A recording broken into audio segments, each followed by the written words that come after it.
Question number 8.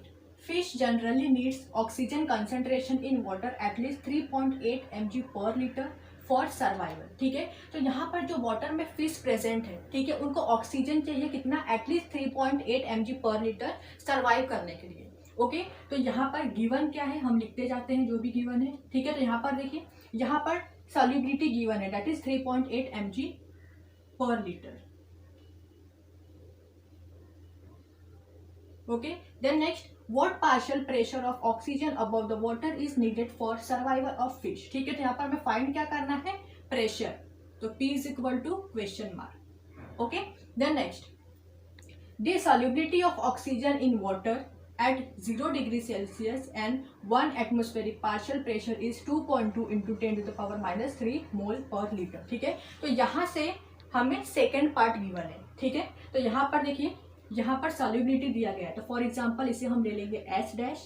Okay, कितना दिया गया है यहाँ पर, 2.2 into 10 to the power minus 3 mole per litre. Okay, and partial pressure दिया गया, that is P dash is equal to 1 atm, that is 1 atmospheric. Okay, तो यहाँ पर देखिए, यहाँ पर हमें दिया गया है सॉल्युबिलिटी. ठीक है, यहाँ पर दिया गया है 3.8 mg पर लीटर. ओके, बट जो सॉल्युबिलिटी होती है उसकी यूनिट क्या होती है, मोल लीटर इनवर्स. ओके, तो ये जो mg दिया गया है ना, mg पर लीटर, इसे हमें कन्वर्ट करना पड़ेगा मोल में. ठीक है, तो हम करेंगे आगे. बट यहाँ पर देखिए, यहाँ पर जो फॉर्मूला अप्लाई होगा वो कौन सा होगा, S is equal to K H into P. ठीक है, यहाँ पर अप्लाई होगा हेनरीज लॉ. ओके, क्या होता है, S is equal to K H P. S क्या होता है, solubility of the gas, K H is Henry's law constant and P is the pressure of the gas. Okay, तो यहाँ पर लिख देते हैं हम formula, that is S is equal to K H P. Okay, so C है, यहाँ पर हमें दिया गया है सॉल्युबिलिटी, यहाँ पर मोल के फॉर्म में दिया गया है, मोल पर लीटर. ओके, तो यहाँ पर हम सबसे पहले के एच फाइंड कर लेंगे. K H is equal to S by P. ठीक है, तो यहाँ पर S dash by P dash. Okay, तो यहाँ पर वैल्यू क्या है एच डैश की, 2.2 into 10 to the power minus 3 mole per litre. Okay, then next 1 atm. Alright, अब यहाँ पर आंसर क्या मिलेगा, K H is equal to same रहेगा यहाँ पर 2.2 into 10 to the power minus 3. Okay, यहाँ पर यूनिट क्या आ जाएगा, मोल. ओके, ये एल ऊपर जाएगा तो क्या हो जाएगा, एल इनवर्स. ओके, और एटीएम भी ऊपर जाएगा तो क्या हो जाएगा, एटमॉस्फेरिक इनवर्स. ओके, ये समझा ना, एल इनवर्स कैसे आया.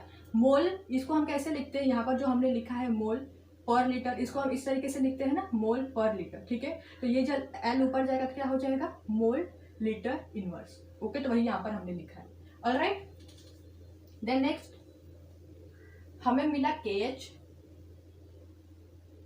ओके, ये हमने कैसे फाइंड किया, ये जो हमें सेकंड डेटा गिवन था, एच डैश और पी डैश. ठीक है, इसे हमने के एच निकाल लिया. ठीक है, अभी हमें फाइंड करना है पी. ओके, तो हमारे पास के एच तो है, बट यहाँ पर हमें ये जो सॉल्युबिलिटी दिया गया एस, ये mg पर लीटर के फॉर्म में, इसे हमें मोल के फॉर्म में कन्वर्ट करना है.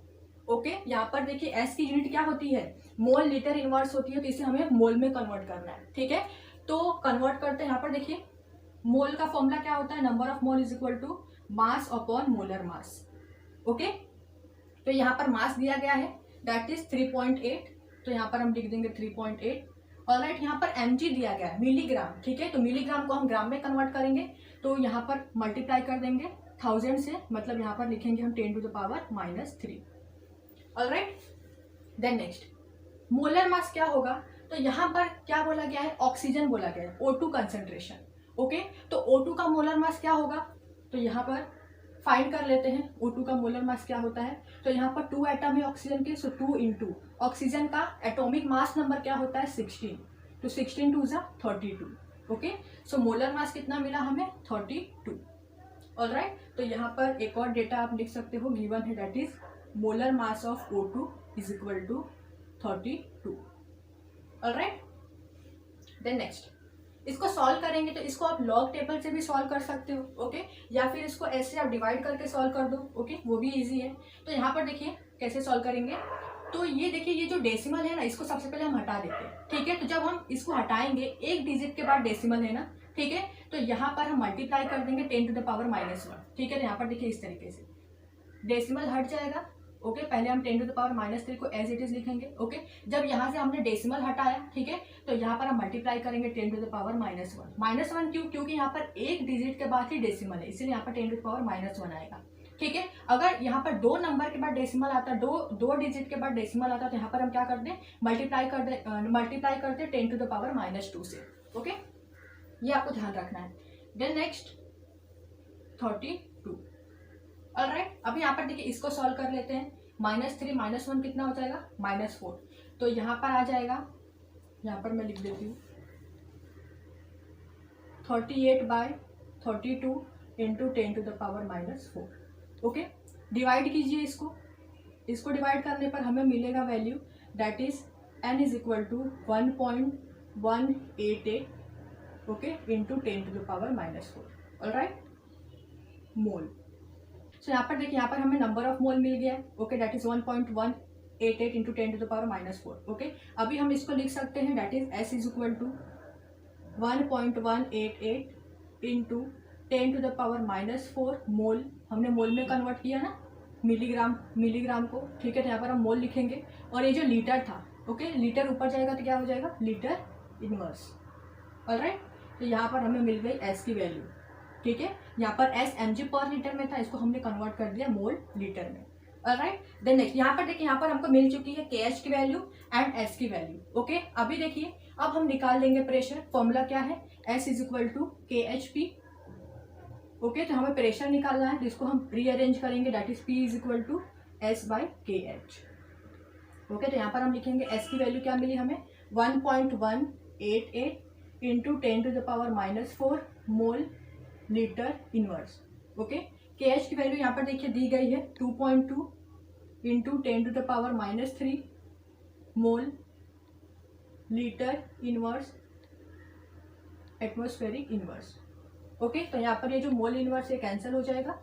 ओके और ये ATM जो इनवर्स ये ऊपर जाके क्या आ जाएगा, एटमॉस्फेरिक आ जाएगा। ठीक है, ये इनवर्स हट जाएगा यहाँ से। ओके तो यहाँ पर इसका कैलकुलेशन कर लेते हैं। सबसे पहले यहाँ पर देखिए, यहाँ पर हमें ये डेसिमल हटाना है। ठीक है, डेसिमल कैसे हटाओगे, तो यहाँ पर देखिए कितने नंबर के बाद डेसिमल है, कितने डिजिट के बाद डेसिमल है, 1 2 3। ओके इसीलिए हम मल्टीप्लाई करेंगे 10 टू द पावर -3। ओके तो यहाँ पर देखिए 1188 into 10 to the power -4 into 10 to the power -3। Okay ये कहाँ से आया, यहाँ पर हमने 3 डिजिट के बाद डेसिमल था ना, डेसिमल को हटाने के लिए हमने मल्टीप्लाई कर दिया 10 टू द पावर -3 से। Okay then next 2 into 10 to the power -3 into यहाँ पर एक डिजिट के बाद डेसिमल है, तो हम मल्टीप्लाई करेंगे 10 to the power -1। Okay 10 to the power -1। Alright यहाँ पर देखिए, यहाँ पर सबसे पहले हम इसका कैलकुलेशन कर लेते हैं। ठीक है, तो इसका कैलकुलेशन क्या आएगा, सो यहाँ पर देखिए, इसको मैं यहाँ से इस तरीके से हटा देती हूँ, इसका कैलकुलेशन कर लेते हैं हम फिलहाल। ओके तो इसको जब आप डिवाइड करोगे तो आपको मिलेगा 54। ओके देन नेक्स्ट इसका कैलकुलेशन क्या आएगा, तो यहाँ पर देखिए 10 to the power -4 into 10 to the power -3। Okay -4 -3 क्या आ जाएगा, 10 to the power -7। Alright then next ये आ जाएगा 10 टू द पावर -3 -1 -4। ठीक है, तो ये जो 10 टू द पावर -4 है ये ऊपर जाएगा। ठीक है, तो यहाँ पर क्या आ जाएगा, 10 to the power -7 into 10 to the power +4। ठीक है, ये -4 ऊपर गया तो क्या हो जाएगा, +4 हो जाएगा। ठीक है, अभी यहाँ पर हमें क्या मिलेगा, 10 टू द पावर -7 + 4 -3। ओके तो यहाँ पर इसका डिवीजन हमें ये मिला 54। ओके इंटू और इसका कैलकुलेशन हमें क्या मिला, 10 to the power -3। Alright then next अभी यहाँ पर देखिए, यहाँ पर 10 टू द पावर -3 है। ठीक है, इस आंसर को आप एज इट इज भी रख सकते हो। ठीक है, बट यहाँ पर देखिए इसको किस तरीके से और लिख सकते हो, यहाँ पर 10 टू द पावर -3 है, मतलब यहाँ से ओके 3 डिजिट के बाद आप डेसिमल लगा सकते हो। ठीक है, तो यहाँ पर देखिए 1 2 3। ओके यहाँ पर आ जाएगा एक डेसिमल। ओके तो ये 10 टू द पावर -3 हट जाएगा।